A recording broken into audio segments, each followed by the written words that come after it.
You wake up tired, even on days you technically slept enough. You sit down to work, open your laptop, check your phone for a second, and suddenly an hour is gone. By the end of the day, you feel busy, maybe even exhausted. But there's this quiet frustration you can't shake. The feeling that nothing actually moved forward. You tell yourself you need to be more disciplined, more focused, more productive. So you try harder, you plan better, you add more habits, more routines, more rules. And somehow, that only makes you feel more behind. Because deep down, you're doing all the right things. You're filling your time, you're staying active, you're trying to improve yourself. Yet the progress you expected never really shows up. And that's the part no one talks about. The possibility that the things you've been told are productive might actually be working against you. That some of the habits quietly changing lives don't look impressive, efficient, or productive at all. Doing nothing changes everything. Once you see which ones those are, it changes how you approach everything. One of the most underrated habits is doing nothing on purpose, without reaching for your phone or trying to turn it into recovery time. It sounds lazy, but it matters because your brain doesn't reset while it's constantly stimulated. When every pause is filled with scrolling, watching, or consuming, your mind never actually processes what you've been doing. It just stays noisy. When you give yourself real stillness, even for a few minutes, something subtle happens. Your thoughts slow down. Your attention comes back. You start noticing what actually matters, instead of reacting to whatever is loudest. That clarity makes everything else easier, even though it looks like you're doing less. In real life, this might look like sitting on your bed for 5 minutes before starting work, not checking anything, or staring out a window after studying, instead of opening another app, or taking a short walk without headphones, just letting your mind wander.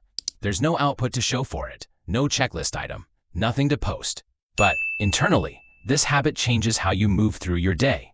You stop feeling constantly rushed. You make decisions with more intention. And slowly, you realize that the calm you thought you had to earn actually comes from letting yourself pause without guilt. Stopping early keeps you consistent. Another habit that doesn't look productive is stopping before you feel finished. Most people push until they're drained, thinking that's what commitment looks like. But working past your energy limit teaches your brain to associate effort with exhaustion. Over time, starting becomes harder, not easier. Ending while you still have a little energy left changes that relationship. It matters because it protects momentum. When you stop on a good note, your mind remembers the task as manageable instead of heavy. That makes it easier to come back the next time without resistance. In practice, this could mean closing your laptop even though you could squeeze in just a bit more. Or ending a study session when you still feel focused instead of waiting until you're fried. It might look like leaving the gym before you're completely wiped out, or stopping work at a set time even if everything isn't perfect yet. This habit shifts something important inside you. You stop proving how much you can endure and start respecting your own capacity. Consistency becomes natural, not forced. And over time, you realize that progress doesn't come from how much you drain yourself in one day, but from how willing you are to show up again tomorrow. Make goals impossible to avoid.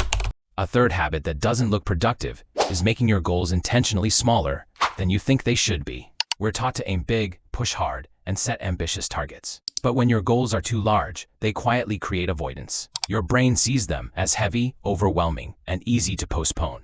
Smaller goals matter because they remove friction. They make starting feel safe. When a task feels easy enough to begin, you stop negotiating with yourself. You don't need motivation. You don't need the perfect mood. You just start. And once you start, momentum usually takes care of the rest.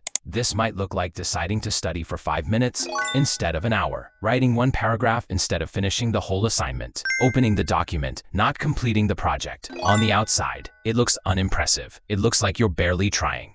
But internally, this habit changes how you trust yourself. You stop breaking promises to yourself. You start stacking small wins. Over time, those tiny actions reshape your identity. You become someone who follows through, not because you push harder, but because you finally stopped asking yourself to do things that feel impossible to start. No ending point, no peace.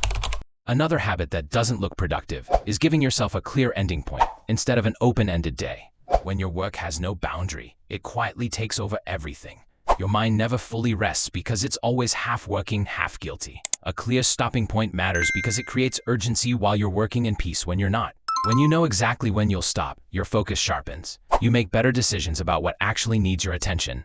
You stop dragging tasks out just to feel busy. Paradoxically, limits make your time more valuable. In everyday life, this might mean deciding in advance that you'll stop studying at a certain hour, even if everything isn't done, or choosing a fixed window to work instead of letting it spill into the evening. It could look like closing your laptop and not reopening it just to check one thing. This habit changes how you experience your time. You stop feeling like work is chasing you. You're more present when you rest because you're not mentally unfinished. And slowly, you learn that protecting your boundaries isn't laziness. It's what allows you to show up with real focus when it actually matters.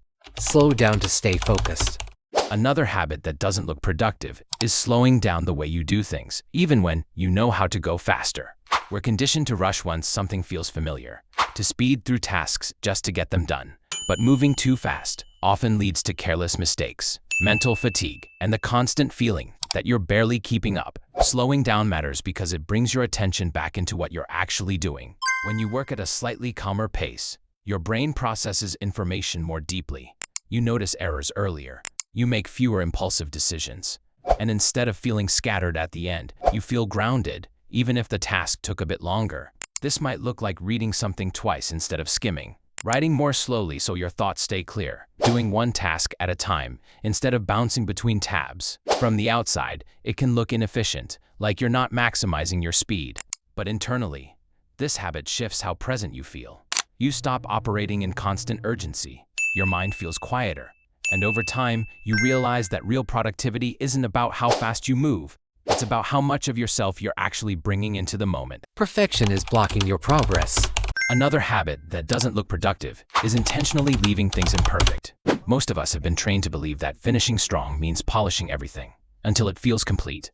But perfection quietly delays progress. It drains your energy on details that don't change the outcome and makes starting the next task feel heavier. Imperfection matters because it keeps you moving. When you allow something to be good enough, you free up mental space. You stop obsessing over small flaws and start seeing the bigger picture. Your brain learns that progress doesn't require everything to be flawless. It just requires forward motion. In real life, this might look like submitting an assignment without rereading it 5 more times, publishing something even though it could be better, ending a work session with a rough version instead of waiting for the perfect one.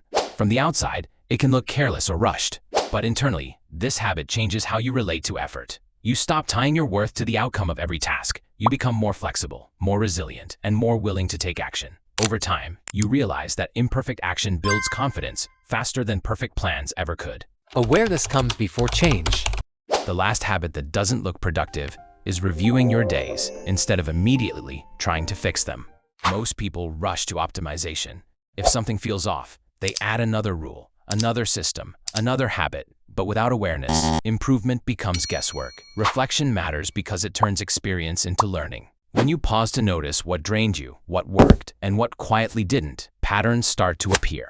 You stop repeating the same mistakes without understanding why. You begin adjusting with intention instead of reacting out of frustration. This can look as simple as asking yourself one question at the end of the day. What gave me energy, and what took it away? Or mentally replaying a study session to see where your focus dropped. No journaling marathon, no deep analysis, just honest noticing. From the outside, it looks like you're not doing much at all. There's no visible output, no measurable progress. But internally, this habit changes how you grow. You stop blaming yourself and start understanding yourself. And that self-awareness becomes the foundation for every real improvement that follows, because you're no longer guessing. You're learning from your own life. This feels wrong for a reason. If some of these habits feel uncomfortable or even wrong, that reaction makes sense. A part of you is probably thinking that slowing down, stopping early, or doing less will make you fall behind. That without constant effort, everything will slip. That you don't have the luxury to approach life this way.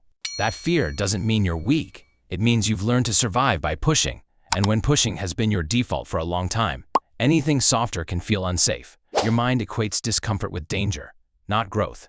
But here's the quiet truth. The discomfort you feel with these habits isn't a sign they won't work. It's a sign they challenge the version of you that only knows how to move through pressure. Growth doesn't always feel motivating or exciting. Sometimes it feels unfamiliar. Sometimes it feels slower than you want. You're not failing because this feels hard. You're adjusting and learning to tolerate that adjustment without immediately running back to what's familiar is part of the change itself. Quiet progress feels like relief. If you apply even one of these habits, the change won't be loud or dramatic. It will show up quietly, in lighter days, in how starting feels less heavy, in how you stop measuring your worth by how exhausted you are. You start becoming the kind of person who trusts consistency over intensity. Someone who understands that real progress doesn't need to look impressive to be real, just honest, just sustainable. You don't need to change everything at once. You don't need a perfect routine or a full reset. Just choose one habit, one small shift. Try it today or tomorrow, without pressure, and pay attention to what changes. And if this way of thinking feels grounding, if you want more ideas like this, calm, practical, and built for real life, this channel is where we keep exploring that path, one step at a time. I'll see you in the next video.